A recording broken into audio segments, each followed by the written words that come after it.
మొన్న జరిగిన విమాన ప్రమాదంలో అందరూ పోయారు, ఒక్కరు మాత్రం బతికారు. అలాగే భగవద్గీత పుస్తకం మాత్రం చెక్కు చెదరకుండా ఒక్క పేపర్ కూడా కాలిపోకుండా ఉంది. ఇది భగవద్గీత గొప్పదనం అని చాలామంది అనుకున్నారు. నిజంగా భగవద్గీత గొప్పదైతే సంబంధం లేకుండా చాలామంది పోయారు. అసలు నిజంగా భగవద్గీత కనుక గొప్పదై ఉంటే విమానం పేలకుండా ఉండాల్సింది కదా, క్రాష్ ల్యాండ్ అవ్వకుండా ఉండాల్సింది కదా, ఇష్యూస్ రాకుండా ఉండాల్సింది కదా. పసిపిల్లలు పోయారు, ముసలి వాళ్ళు పోయారు, ఎంతోమంది పోయారు. సరే పోయారనే అనుకుందాం. విమానంలో ప్రమాదం, విమానంలో టెక్నికల్ ఇష్యూస్ వచ్చాయి, విమాన సిబ్బందితో సహా పైలట్స్తో సహా పోయారు అనుకుందాం. అసలు సంబంధమే లేని మెడికోస్ పోవటం ఏంటి?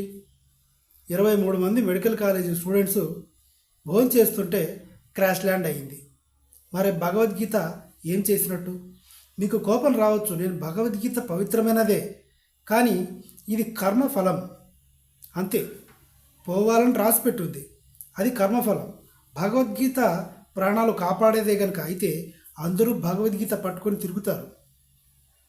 భగవద్గీత సక్సెస్ని ఇస్తుంది అంటే ఈ పనులు చేసుకోవడము, ఉద్యోగాలు చేయడం ఎందుకు? చేతులు పట్టుకొని తిరిగితే డబ్బులు వచ్చేస్తాయి, 100 ఏళ్ళు బతికేయచ్చు కదా. జరిగింది ఏంటి మీరు ఒకసారి చూసుకుంటే, క్రాష్ జరిగినప్పుడు ప్యాసింజర్ దగ్గర ఉన్న ఈ బుక్ విసిరివేయబడింది. దాని మీద ఏదో ఒక వస్తువు క్లోజ్గా పడింది, కవర్ చేయబడింది, అందుకని ఆ బుక్ కాలేదు. ఒక సింబాలిక్గా ఇది జరిగింది. భగవంతుడి కృప, శక్తి ఇదంతా కాదు.